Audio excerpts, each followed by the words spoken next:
नमस्कार दोस्तों, मैं डॉक्टर श्याम प्रकाश आपके अपने YouTube चैनल आज के वर्ल्ड में आप सभी लोगों का हार्दिक स्वागत करता हूं।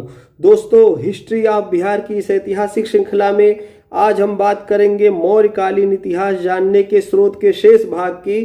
इसके पहले के वीडियो में हमने देखा था कि मौर्यकालीन इतिहास को जानने के कौन कौन से स्रोत हैं, उसके विषय में हम चर्चा कर रहे थे, किंतु वीडियो लंबा हो रहा था, इस कारण से इसको दूसरे पार्ट में लेकर आना पड़ा। तो यदि आप लोगों ने मेरे चैनल को लाइक सब्सक्राइब नहीं किया है तो लाइक सब्सक्राइब कर लें, बेल का बटन दबा दें, जिससे कि मेरे आने वाली वीडियो की नोटिफिकेशन आपको सबसे पहले प्राप्त हो सके। तो चलिए प्रारंभ से पहले हम साहित्यिक साक्ष्यों को देखेंगे। साहित्यिक साक्ष्यों में संगम साहित्य की चर्चा नहीं हुई थी, हम संगम साहित्य की चर्चा सबसे पहले करते हैं। तो संगम साहित्य में अहनानुर नाम का एक पुस्तक है। इसके लेखक मामूल नार अथवा रुद्र शर्मन है।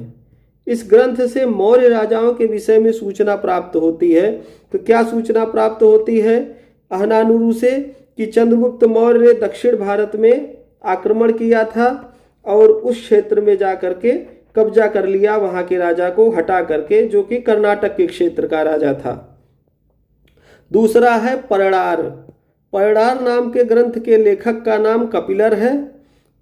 इसमें भी मौर्यों के विषय में उल्लेख मिलता है। तो ये भी जो है चंद्रगुप्त मौर्य के विषय में उल्लेख करता है।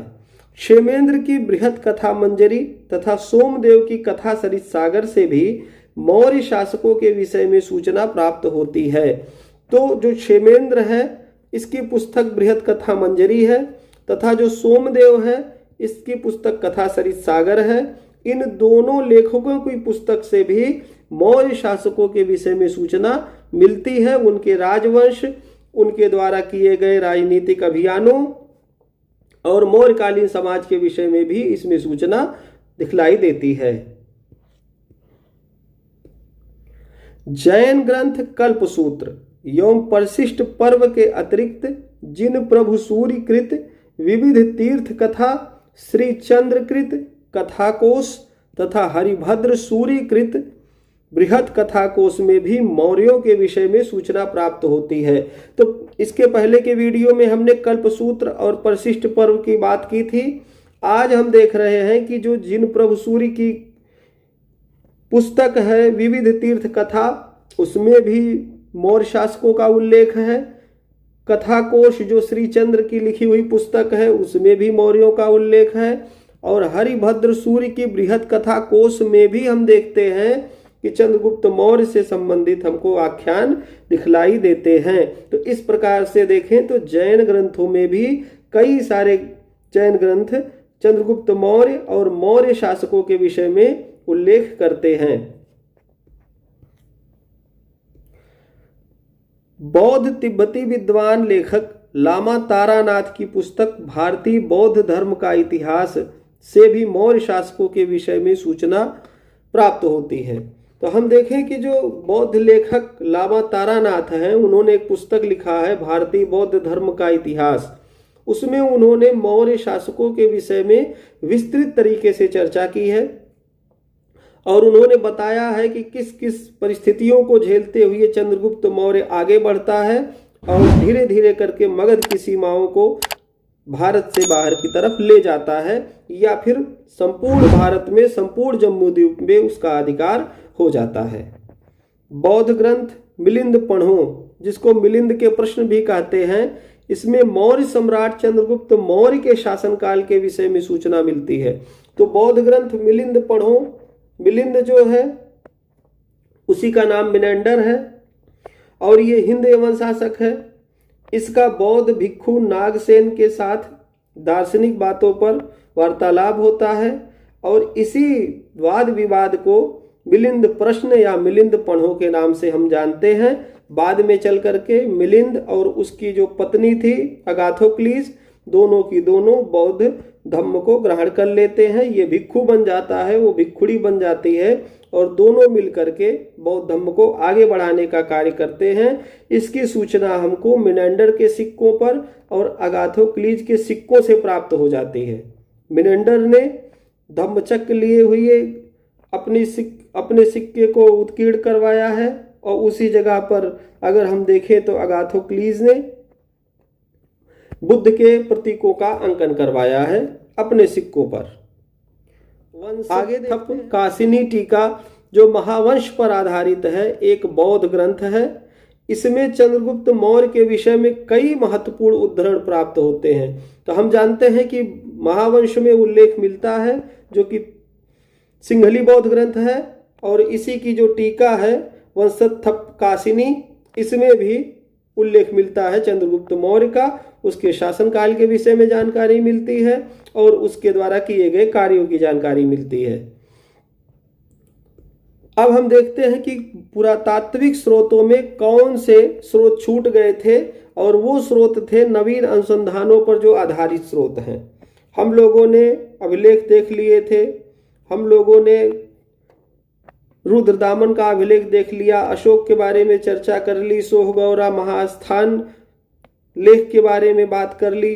अब हम देखते हैं कि कुछ संदर्भ जो है हमको पुरातात्विक उत्खनन से भी प्राप्त होता है, जैसे कहीं से किलेबंदी के अवशेष, कहीं से मिट्टी के बर्तनों के अवशेष, कहीं से ब्राह्मी लिपि में लिखा हुआ लेख मिल जाना।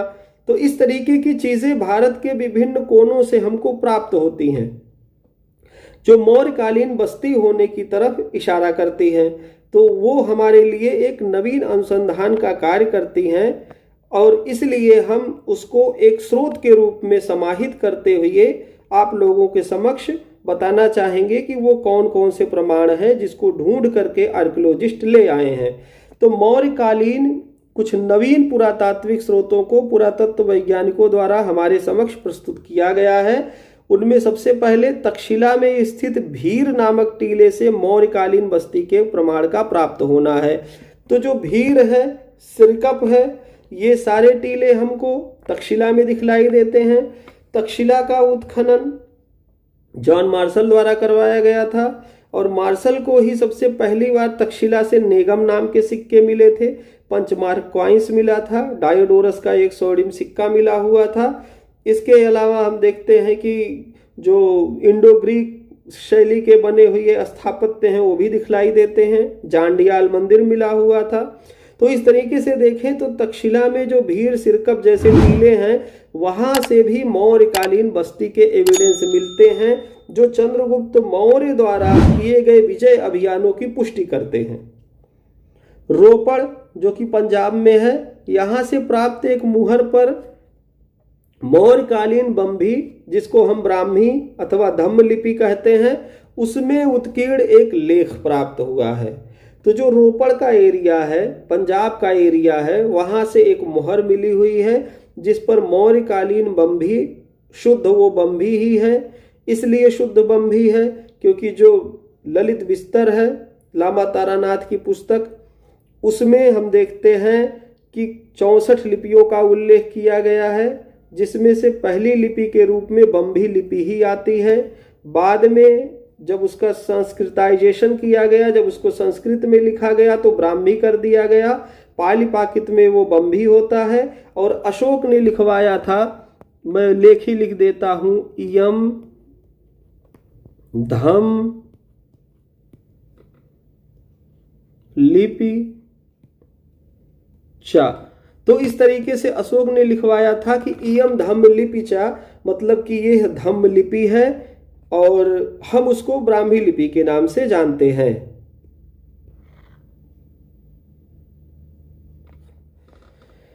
इलाहाबाद वर्तमान प्रयागराज के समीप स्थित भीटा नामक पुरास्थल से मौर्यकालीन किले बंद बस्ती के साक्ष्य प्राप्त हुए हैं।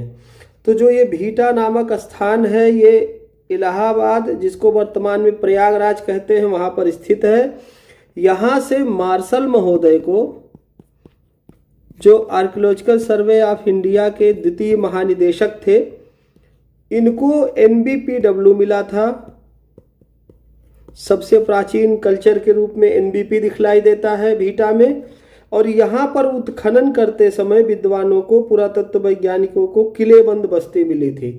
तो हम जानते हैं कि जब पुरातत्व वैज्ञानिक पुरास्थलों का उत्खनन करते हैं तो उस समय वहाँ से बहुत सारे पुरावशेष मिलते हैं, मिट्टी के बने हुए खिलौने, मिट्टी के बर्तन, इसके अलावा ऑर्नामेंट्स, इसके अलावा बहुत सारी पुरानिधियाँ प्राप्त होती हैं।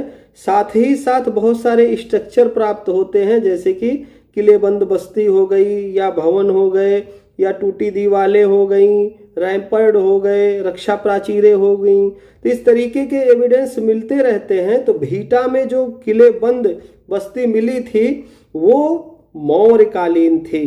तो ये भी एक स्रोत है ये भी दृष्टिकोण से कि जो किलेबंद बस्ती है, जो ईंट है, वो सब भी एक प्रकार से स्रोत का ही कार्य करती हैं।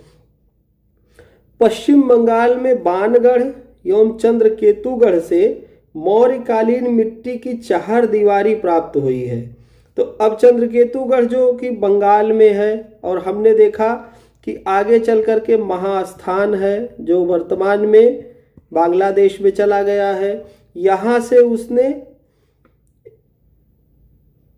एक अभिलेख यहाँ से चंद्रगुप्त मौर्य का मिला, जिसमें उसने लिखवाया है कि यहाँ अकाल पड़ा था या अकाल जैसी स्थिति थी, तो अन्न का भंडारण किया गया था, और उस अन्न के भंडारण को समय समय पर लोगों में वितरण किया जा रहा था। तो राशनिक व्यवस्था की बात विद्वान करते हैं कि जो सम्राट चंद्रगुप्त मौर्य है वो पहला शासक है, चक्रवर्ती सम्राट है, जिसने राशनिंग की व्यवस्था भारत में की थी।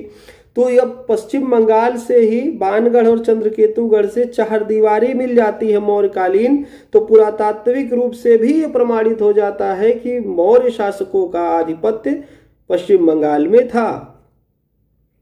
इसके अतिरिक्त ओडिशा में शिशुपालगढ़, कर्नाटका में सन्नति, कोंडापुर एवं माधोपुर से प्राप्त पुरा सामग्रियां मौर्यकालीन बस्ती के साक्ष्य प्रस्तुत करते हैं। तो हम देख रहे हैं कि जो नवीन अनुसंधान है वो पुरावशेषों पर आधारित हैं, खास तौर से जो वृक्ष से बने हुए स्ट्रक्चर हैं, या जो मिट्टी की चार दीवारी है, या वहाँ से प्राप्त होने वाले जो मिट्टी के बर्तन हैं या खिलौने हैं, मूर्तियाँ हैं। तो उनके आधार पर हम एसोसिएट करके यह पता लगा लेते हैं कि ये किस काल का एविडेंस है, किस काल की पुरानिधियाँ हैं, और उस आधार पर ये कहते हैं कि ये जो है इस काल में इस तरीके का समाज था, इस तरीके से लोग रह रहे थे, ये चीज़ें वो खाते पीते थे, इनका रहन सहन ऐसा था, आदिवासी स्थिति ऐसी थी। तो ये सारी बातें भी एक प्रकार से स्रोत का ही कार्य करती हैं, और ये सब कुछ पुरातात्विक स्रोत के अंतर्गत आता है, जो कि पहले वीडियो में मैं नहीं बता पाया था। तो इस वीडियो में उसको कंप्लीट कर रहा हूँ, और इस तरीके से हमारे साक्ष्य भी लगभग समाप्त होते हैं। इसके बाद आने वाली वीडियो में हम चक्रवर्ती सम्राट चंद्रगुप्त मौर्य के बारे में चर्चा करेंगे। हम देखेंगे कि किस तरीके से मगध की सीमाएं धीरे धीरे करके आगे बढ़ रही थी, और एक समय आया जब भारत से बाहर निकल जाती हैं मगध की सीमाएं। अराकोशिया, कंधार, काबुल जैसे एरिए को चंद्रगुप्त मौर्य को दहेज में दे दिया जाता है सेल्यूकस के द्वारा, और हेलेना नाम की एक लड़की से शादी कर ली जाती है। इसके बाद ही मेगस्थनीज सेल्यूकस के दरबार से चल करके मौर्य दरबार में आता है, और कौन कौन सी गतिविधियां होती हैं इसके विषय में हम जानेंगे अगले वीडियो में, जो कि चंद्रगुप्त मौर्य पर आधारित होगा। तो आप लोग मेरे साथ इस वीडियो में अंत तक बने रहे, इसके लिए आप सभी लोगों का बहुत बहुत धन्यवाद।